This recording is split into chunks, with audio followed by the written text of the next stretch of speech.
Ainsi, tout être humain qui aime Dieu et désire le suivre doit se conformer aux préceptes du prophète messager de son époque. Le rejeter, c'est entrer dans la logique de Lucifer et du serpent, qui refusèrent d'accepter que Dieu fasse ce qu'il veut, à toi ensuite de t'y soumettre ou de refuser. En refusant, tu te places sous l'ordre et l'autorité du diable, qui t'enverra également des rêves pour te conduire en enfer. La place de la science. Avec les progrès scientifiques, techniques et technologiques, beaucoup pensent, et affirment souvent, que la science prouverait l'inexistence de Dieu. Cette affirmation est fausse. La science est simplement le moyen dont disposent les humains pour découvrir les lois régissant la nature. Elle ne cherche pas à savoir pourquoi ces lois existent, ni qui les a établies, mais se contente d'observer la nature, de décrire les phénomènes, de reproduire ces phénomènes, d'établir des modèles. Elle définit des termes précis pour circonscrire le domaine de validité de chaque théorie et éviter des interprétations fantaisistes. La méthode scientifique se base donc uniquement sur le naturel, interprétant le naturel par des éléments naturels, ni plus ni moins. La science n'a ainsi aucune prétention à prouver ou infirmer l'existence de Dieu, déterminer le but de la vie, mesurer le poids de l'âme, affirmer quoi que ce soit sur la vie après la mort.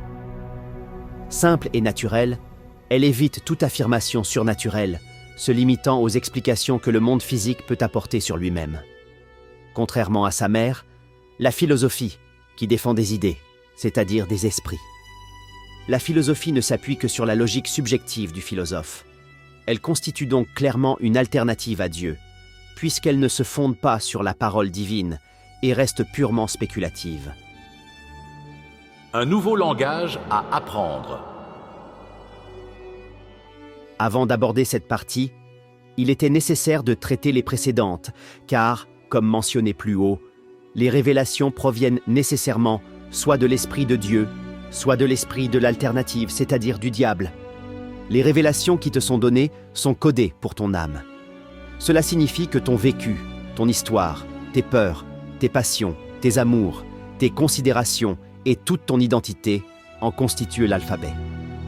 C'est pourquoi il est impossible d'établir un livre universel d'interprétation des rêves.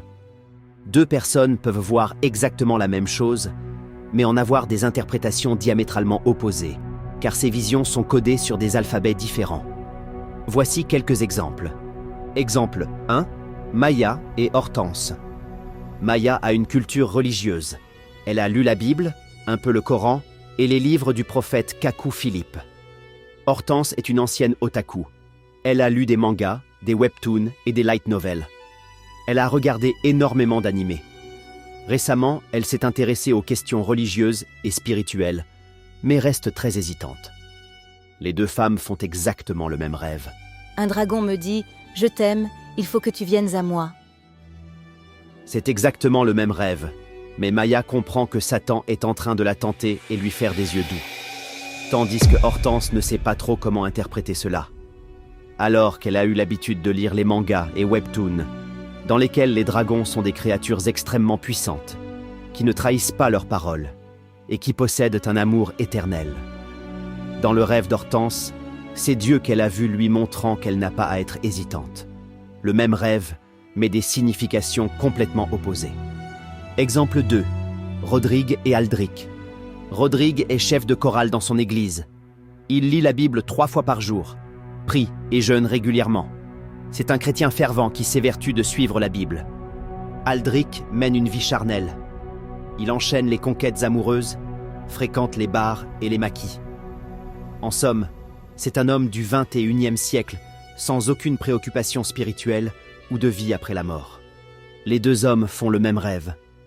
Un serpent géant, comme un boa ou un python, m'a poursuivi cette nuit, quel cauchemar. C'est le même rêve dans le premier, le serpent. C'est la religion. Tandis que dans l'autre, le serpent, c'est sa sexualité active qui finira par le tuer, c'est-à-dire l'envoyer en enfer.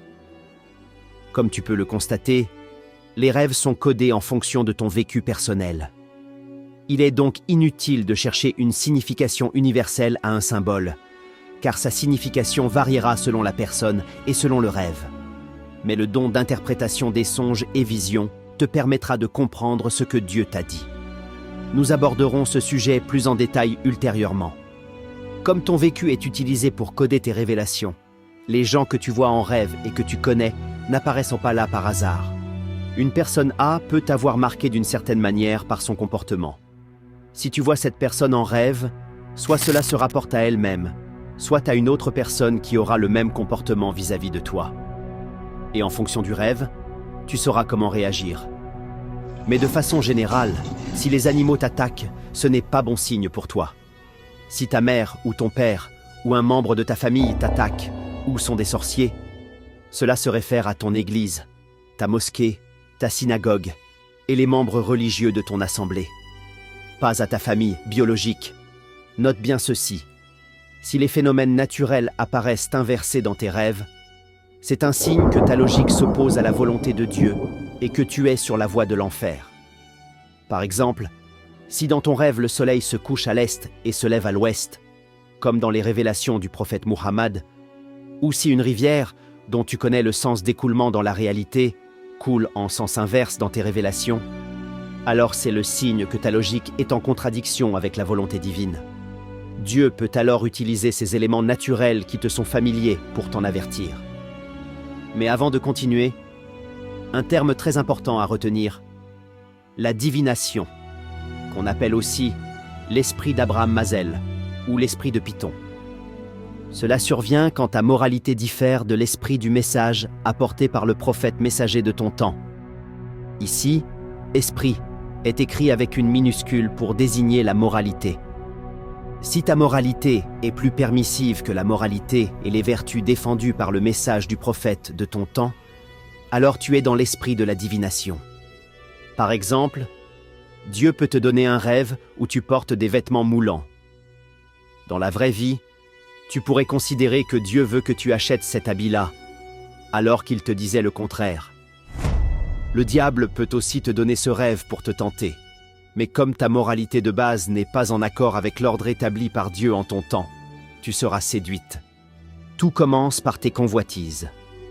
C'est à cause de tes convoitises que très souvent tu écoutes Satan, ou que tu interprètes mal ce que Dieu te donne comme révélation.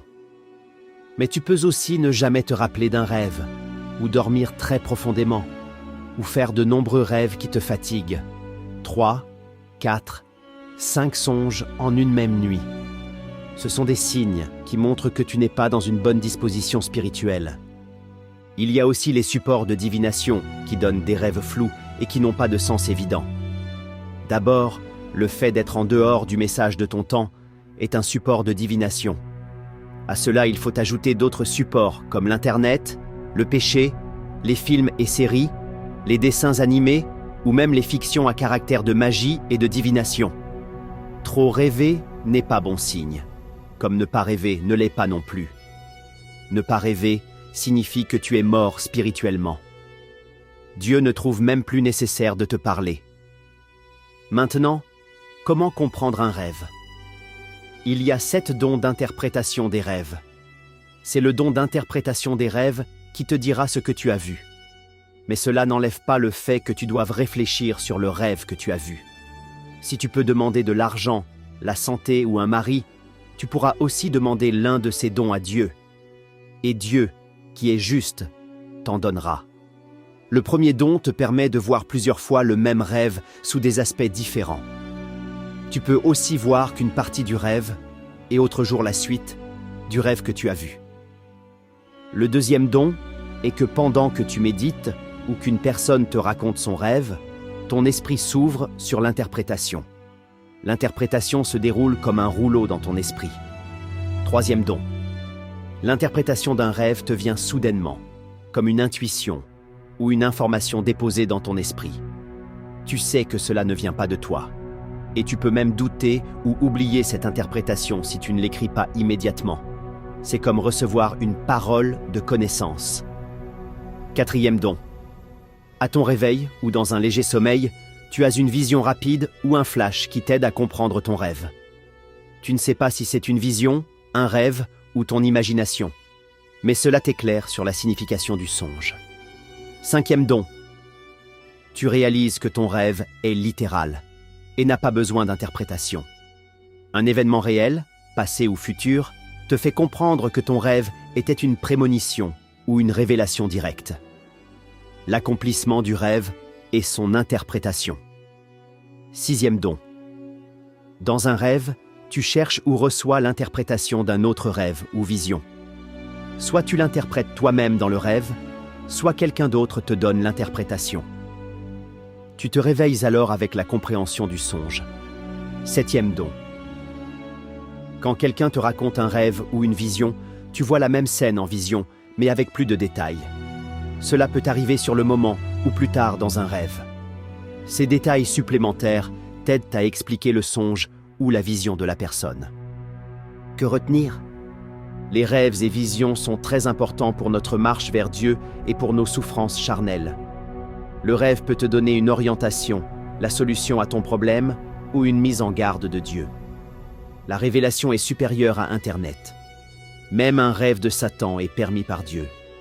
Je t'invite vivement à lire ou écouter le message du prophète Kakou Philippe pour que tu ne puisses pas tomber comme Ève à cause de tes propres convoitises. Mais si tu penses que tu peux bien faire sans la révélation, alors Dieu ne t'aidera pas non plus. Dieu n'aide pas les orgueilleux qui pensent qu'ils peuvent bien faire sans la révélation. D'autres signes témoignent de l'orgueil. Par exemple, si dans ton rêve tu commets des actes ignobles, à ton réveil si tu penses que le rêve vient du diable, alors tu es un orgueilleux qui pense que Dieu ne peut pas te réprimander sur une action.